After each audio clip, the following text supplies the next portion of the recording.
Hello friends, welcome to GK pro Telugu. ఈ వీడియోలో మనము ఏ కాంపిటేటివ్ ఎగ్జామ్కైనా ఉపయోగపడేటువంటి మోస్ట్ ఇంపార్టెంట్ 30 జీకే క్వశ్చన్స్ నేర్చుకుందాము. ఇలాంటి యూస్ఫుల్ వీడియోస్ మీరు కనుక రెగ్యులర్గా వాచ్ చేయాలనుకుంటే మన ఛానల్ని ఇప్పుడే సబ్స్క్రైబ్ చేసుకోండి, అలాగే ఈ వీడియోని లైక్ చేయండి. ఓకేనా friends, let's get started. Question number 1. Regarding computers, CPU stands for. కంప్యూటర్లకు సంబంధించి CPUను విస్తరించగా computer processing unit, cover processing unit, control processing unit, central processing unit.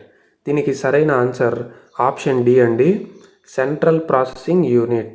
దాన్నే మనము కేంద్ర విధాన విభాగము అంటారు తెలుగులో. గుర్తుపెట్టుకోండి friends. Question number 2. Minimum age required to be elected as the president of India. భారత రాష్ట్రపతిగా ఎన్నుకొనబడడానికి ఉండవలసిన కనీస వయసు ఎంత అని అడుగుతున్నాడు. గుర్తుపెట్టుకోండి ఫ్రెండ్స్, మనము రాష్ట్రపతిగా పోటీ చేయాలనుకుంటే ఏ ఇండియన్ సిటిజన్ అయినా పోటీ చేయొచ్చు. 35 ఇయర్స్ అనేది మనకు నిండి ఉండాలన్నమాట. So option C is correct. ఓకేనా, ఇంపార్టెంట్ క్వశ్చన్ ఇది. తర్వాత క్వశ్చన్ నెంబర్ 3 చూద్దాము. Pandit Hariprasad Chaurasia is renowned for playing which musical instrument. Pandit Hariprasad Chaurasia గారు ఏ సంగీత పరికరాన్ని వాయించడంలో సుప్రసిద్ధులు? Tabla, violin, sitar and flute. Hariprasad Chaurasia అని ఎప్పుడూ వినపడినా మీకు వెంటనే ఫ్లూట్ అనేది మైండ్లోకి వచ్చేయాలి. So option D is the correct answer. ఓకేనా ఫ్రెండ్స్, ఈ ప్రశ్నలు మనకు రిపీట్గా అడుగుతూ ఉంటారు. ఇవన్నీ ప్రీవియస్ క్వశ్చన్సే. ఓకేనా, అందుకే నేను ఇక్కడ మెన్షన్ చేస్తున్నాను. The head quarters of international court of justice is located in. అంతర్జాతీయ న్యాయస్థానం యొక్క ప్రధాన కేంద్రం నెలకొని ఉన్న నగరం ఏంటి? New York, Hague, London, Paris. మనకు ఒక రాష్ట్రంలో వచ్చేటువంటి కేసులన్నీ కూడా హైకోర్టు డీల్ చేస్తుంది అత్యున్నత స్థాయిలో. ఒక దేశంలో వచ్చేటువంటి కేసులన్నీ కూడా సుప్రీంకోర్టు డీల్ చేస్తుంది.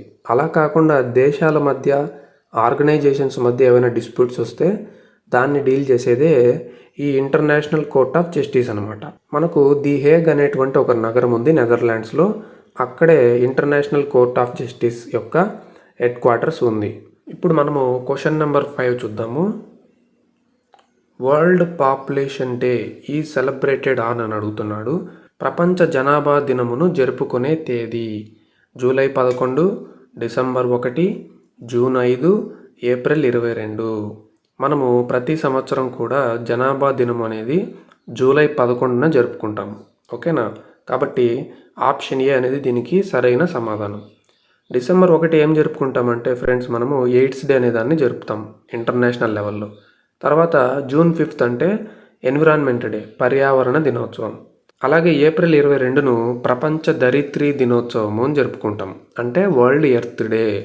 ఇక్కడ పాపులేషన్ డే అని అడుగుతున్నాడు కాబట్టి మన ఆన్సర్ అనేది జూలై 11 అవుతుంది. ఓకేనా. Next question. The battle of Plassey occurred in the year. Plassey యుద్ధము జరిగినటువంటి సంవత్సరం ఏమిటి? 1757, 1764, 1857, 1935. బ్రిటిష్ సామ్రాజ్యము భారతదేశంలో ఏర్పడడానికి పునాదులు వేసినటువంటి యుద్ధమే ఈ ప్లాసీ యుద్ధం అన్నమాట. అందుకే దీన్ని ఎక్కువగా ఎగ్జామ్స్లో అడుగుతూ ఉంటారు. ఇది 1757లో జరిగింది. 1757 ఈజ్ ద కరెక్ట్ ఆన్సర్. మరి 1764లో ఏం జరిగిందంటే బక్సార్ యుద్ధము అనేది జరిగింది. ఓకేనా. 1857లో మనకందరికి తెలుసు సిపాయిల తిరుగుబాటు అనేది జరిగింది.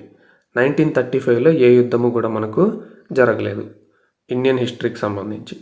Okay, so option A is the correct answer for this question. అర్థమైంది కదా. నెక్స్ట్ 7th క్వశ్చన్కి మనం వెళ్దాం. The article that tells about the amendment of Indian constitution. భారత రాజ్యాంగంలో రాజ్యాంగ సవరణ గురించి తెలిపే ఆర్టికల్. అంటే మన రాజ్యాంగాన్ని ఎలా సవరించాలో రాజ్యాంగంలోనే ఉందన్నమాట. అది ఏ ఆర్టికల్లో ఉంది అని అడుగుతున్నాడు. Article 348, article 358, article 368, article 378. Answer చూద్దామా. దీనికి ఆప్షన్ సి, ఆర్టికల్ 368 అనేది రాజ్యాంగ సవరణ గురించి తెలుపుతుంది. ఓకేనా ఫ్రెండ్స్, చాలా ఇంపార్టెంట్. నెక్స్ట్ క్వశ్చన్ వెళ్దాము. Value of blood pressure in normal human being. సాధారణ మానవునిలో రక్తపీడనము ఎంత ఉంటుంది అని అడుగుతున్నాడు.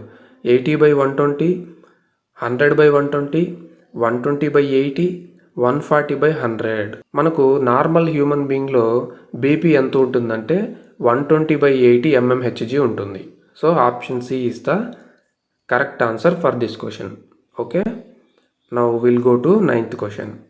Author of the book Long Walk to Freedom. Long Walk to Freedom గ్రంథ రచయిత Abraham Lincoln, Khan Abdul Ghaffar Khan, Malala Yousaf, Nelson Mandela. Long Walk to Freedom అనేది ఎవరు రాశారు అంటే నెల్సన్ మండేలా గారు రాశారు. ఈయన ఒక గొప్ప నాయకుడు అనమాట. సౌత్ ఆఫ్రికాకు చెందినటువంటి ప్రముఖ వ్యక్తి. అందువల్ల ఈయన గురించి ఎప్పుడు ఎగ్జామ్స్లో అడుగుతూ ఉంటారు. So this correct answer for this question is Nelson Mandela. గుర్తుపెట్టుకోండి, ఆప్షన్ డి. క్వశ్చన్ నెంబర్ 10 చూద్దాం friends. Sambad Kaumudi Bengali magazine was run by this social reformer. Sambad Kaumudi అను బెంగాలీ పత్రికను నడిపిన సంఘ సంస్కర్త ఎవరు? దయానంద సరస్వతి, రవీంద్రనాథ్ ఠాగూర్, రాజా రామ్మోహన్ రాయ్, ఈశ్వర్ చంద్ర విద్యాసాగర్. మనకు సంవాద కౌముది అనేటువంటి బెంగాలీ పత్రికను నడిపింది రాజా రామ్ మోహన్ రాయ్ గారు. కాబట్టి దీనికి సరైన ఆన్సర్ ఏమవుతుంది? ఆప్షన్ సి అవుతుంది. క్వశ్చన్ నెంబర్ 11లో ఏముందంటే attorney general of India is appointed by. భారత అటార్నీ జనరల్ వీరిచే నియమించబడతారు. ఆప్షన్స్ చూద్దామా? The chief justice of India అంటే భారత ప్రధాన న్యాయమూర్తి, ద ప్రెసిడెంట్ ఆఫ్ ఇండియా అంటే భారత రాష్ట్రపతి, the law minister of India అంటే భారత న్యాయశాఖ మంత్రి, ద స్పీకర్ ఆఫ్ లోక్సభ అంటే లోక్సభలో స్పీకరు. రాష్ట్రపతి గారే అటార్నీ జనరల్ని నియమిస్తారు. ఎప్పుడు మర్చిపోద్దండి. Option B is the correct answer. Most important question. ఓకేనా friends, now will go to 12th question. This city is called as Pittsburgh of India. ఈ నగరాన్ని పిట్స్బర్గ్ ఆఫ్ ఇండియాగా పిలుస్తారు. ఈ విధంగా మనకు నగరాలు, వాటి మారుపేర్లు, వ్యక్తులు, వారికి ఉన్నటువంటి మారుపేర్ల గురించి జీకేలో అడుగుతారనమాట. ఇక్కడ పిట్స్బర్గ్ ఆఫ్ ఇండియా అని దేన్ని అంటారు అంటే జంషెడ్పూర్ని అంటారు. జంషెడ్పూర్ ఎక్కడుంది? ఆప్షన్ డిలో ఉంది. కాబట్టి ఈ ప్రశ్నకు సరైన సమాధానం ఆప్షన్ డి అవుతుంది. గుర్తుపెట్టుకోండి ఫ్రెండ్స్, పిట్స్బర్గ్ ఆఫ్ ఇండియా అంటూనే మీ మైండ్లోకి ఏం రావాలి? జంషెడ్పూర్ రావాలి. నెక్స్ట్ క్వశ్చన్ నెంబర్ 13 చూద్దామా? Yes, milk, lactic acid, vinegar dash అని అడిగాడు. దీన్ని ఏమంటారంటే అసోసియేషన్ టైప్ ఆఫ్ క్వశ్చన్స్ అంటారు. అంటే లాక్టిక్ యాసిడ్ పాలల్లో ఉంటుంది, మరి వెనిగర్లో ఏ యాసిడ్ ఉంటుంది అని అడుగుతున్నాడు. వెనిగర్లో ఏ యాసిడ్ ఉంటుంది? అసిటిక్ యాసిడ్ అనేది ఉంటుంది. ఓకేనా? Acetic acid, option B is the correct answer. Citric acid ఎక్కడ ఉంటుందంటే నిమ్మజాతి పళ్ళు ఉంటాయి కదా, నిమ్మకాయ కానీ నారింజ, ఇటువంటి పళ్ళల్లో మనకు సిట్రిక్ యాసిడ్ అనేది ఉంటుందన్నమాట. ఇక్కడ వెనిగర్ గురించి క్వశ్చన్ అడిగాడు కాబట్టి మన ఆన్సర్ అసిటిక్ యాసిడ్ అవుతుంది. Option B is the correct answer. Okay, question number 14 చూద్దాం. Which country is known as land of midnight sun. Land of midnight sun అని ఏ దేశాన్ని పిలుస్తారు? Norway, Brazil, Denmark, Japan. చాలా important, ఎప్పుడు అడుగుతుంటారు ఈ క్వశ్చన్ కూడా వేరియస్ ఎగ్జామ్స్లో. నార్వేనే మనము land of midnight sun అంటారు. ఓకేనా? కాబట్టి option A is the correct answer. Norway గుర్తుపెట్టుకోండి. Next question number 15. Which Indian ruler is popularly known as Napoleon of India. Napoleon of ఇండియాగా పిలువబడే ప్రసిద్ధ భారతీయ రాజు ఎవరు? అశోకుడు, సముద్రగుప్తుడు, షేర్ షా సూరి, శ్రీకృష్ణదేవరాయలు. నెపోలియన్ ఆఫ్ ఇండియా అని ఎవరిని అంటారంటే సముద్రగుప్తుడు అనేటువంటి ఒక గుప్త రాజు ఉన్నాడు. ఆయన్నే నెపోలియన్ ఆఫ్ ఇండియా అని పిలుస్తారు. కాబట్టి ఆన్సర్ ఏమవుతుంది? ఆప్షన్ బి అవుతుంది. ఓకేనా ఫ్రెండ్స్, ఇటువంటి ఇంపార్టెంట్ క్వశ్చన్స్ అన్నీ కూడా నేను రెగ్యులర్గా ఇక్కడ అప్లోడ్ చేస్తూ ఉంటాను. కాబట్టి తప్పకుండా సబ్స్క్రైబ్ చేసుకోవడం మర్చిపోద్దండి ఫ్రెండ్స్. అలాగే నేను పెట్టినటువంటి ఎఫర్ట్స్కి మీరు కనుక లైక్ చేస్తే నాకు చాలా ఎంకరేజింగ్గా ఉంటుంది. Now let's see the question number 16. Montreal protocol is related to. Montreal Protocol దీనికి సంబంధించింది అని అడుగుతున్నాడు. ఇది కూడా గత ఎగ్జామ్లో జనరల్ అవేర్నెస్లో అడిగినటువంటి ప్రశ్నేనండి.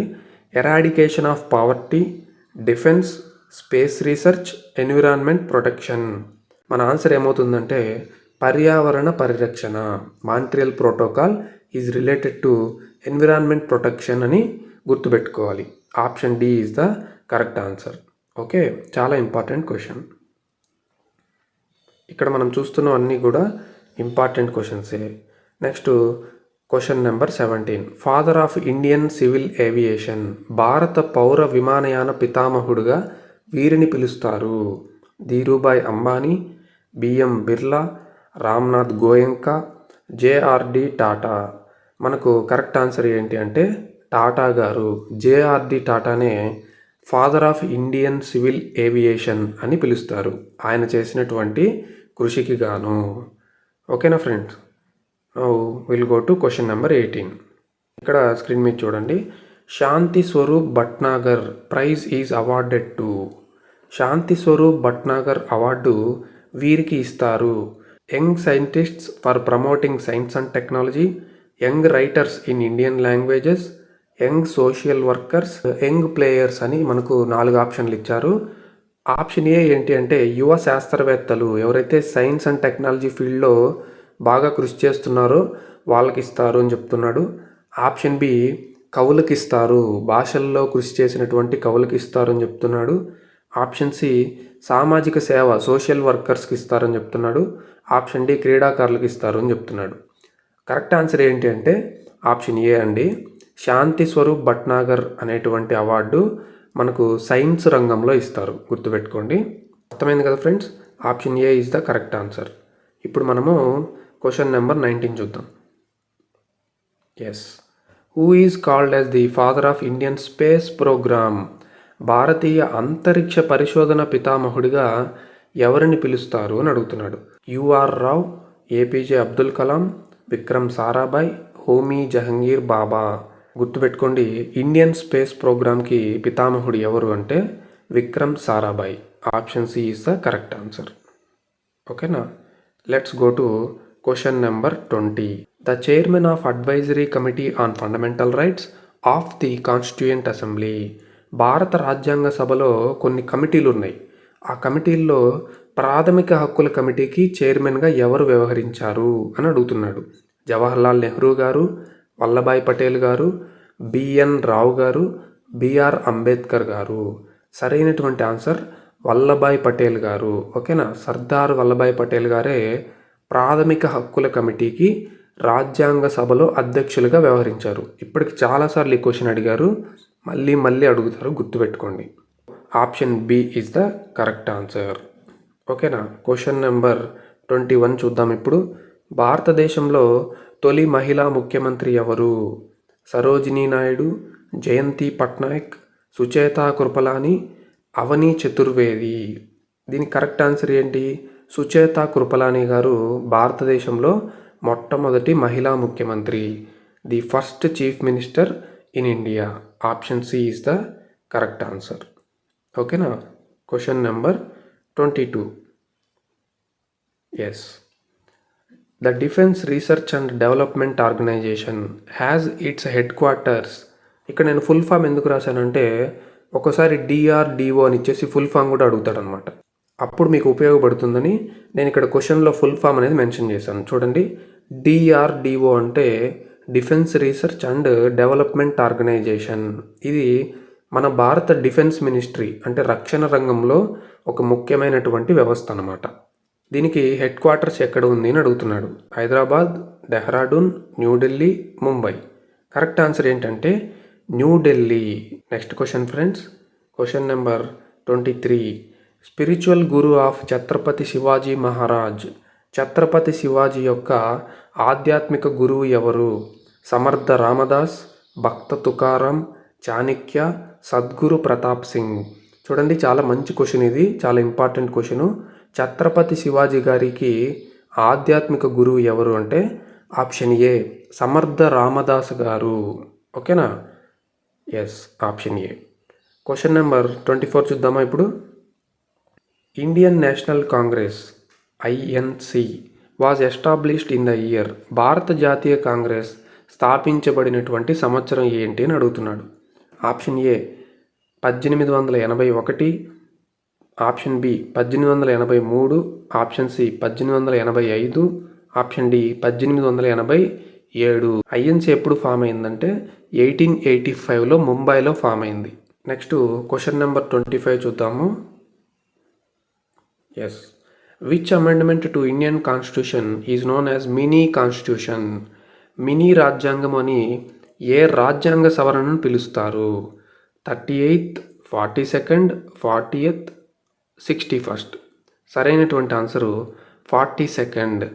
42వ రాజ్యాంగ సవరణ మనకు శ్రీమతి ఇందిరాగాంధీ గారు ప్రధానమంత్రిగా ఉన్నప్పుడు జరగబడిందనమాట.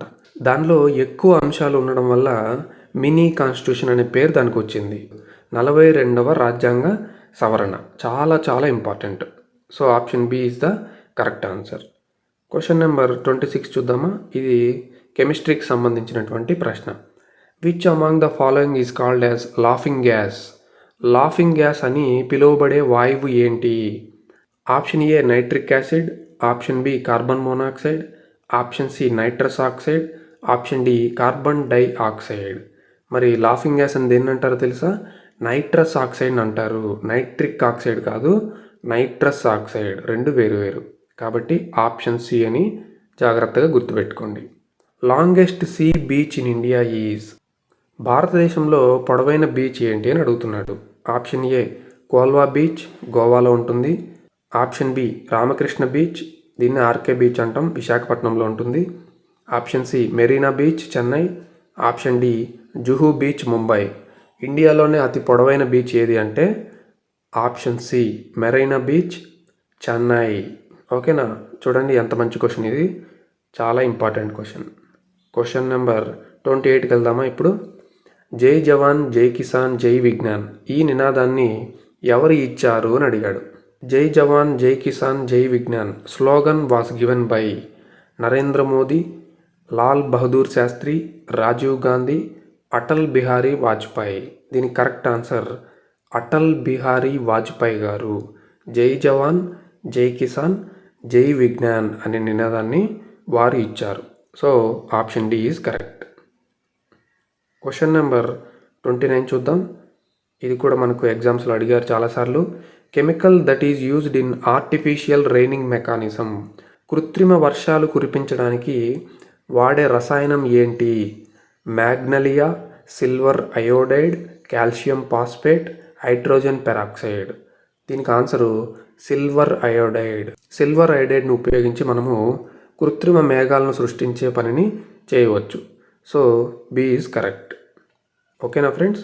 ఇప్పుడు మనము ఈ క్లాసుకు సంబంధించి లాస్ట్ క్వశ్చన్ చూస్తున్నాము. Identify the branch that deals with the study of blood. రక్తాన్ని గురించి అధ్యయనం చేసే శాస్త్రం గుర్తించండి అని అడిగాడు. Haematology, dermatology, hepatology, cardiology. రక్తాన్ని స్టడీ చేసేటువంటి శాస్త్రాన్ని ఏమంటారు అంటే హెమటాలజీ అంటారు. ఆప్షన్ ఏ ఉంది కదా, అదే దీనికి సరైనటువంటి ఆన్సర్. మరి డెర్మటాలజీ అంటే చర్మాన్ని గురించి చెప్తుంది. హెపటాలజీ అంటే లివర్ గురించి చెప్తుంది, కాలేయం. కార్డియాలజీ అంటే గుండె గురించి అధ్యయనం చేస్తుంది అనమాట. ఇవి 4 ఆప్షన్స్ యొక్క వివరణ. ఇవి friends most expected 30 GK questions. అన్ని కాంపిటేటివ్ ఎగ్జామ్స్కి మనకు ఉపయోగపడుతుంది. ఓకేనా?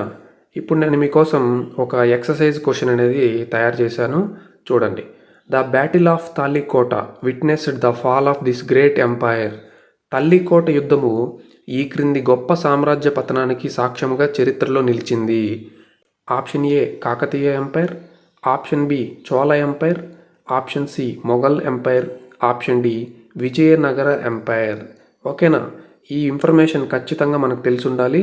తల్లికోట యుద్ధము ఏ సామ్రాజ్యం యొక్క పతనానికి సాక్ష్యంగా చరిత్రలో ఉంది అని ఎగ్జామ్లో అడుగుతారు. ఆన్సర్ ఎవరికైతే తెలుసో వాళ్ళు కామెంట్ రూపంలో నాకు తెలియజేయండి. ఎవరికైతే ఆన్సర్ తెలీదో వెంటనే దీన్ని సెర్చ్ చేసి తెలుసుకోండి. నా నెక్స్ట్ వీడియోలో దీనికి సంబంధించిన కరెక్ట్ ఆన్సర్ నేను మీకు తెలియజేస్తాను. ఓకేనా friends? Thank you for watching. మీకు అందరికీ ఈ వీడియో ఉపయోగపడిందని నేను అనుకుంటున్నాను. I wish you all the best for your preparation. Okay na? Please subscribe and like my video. See you in the next class. Bye.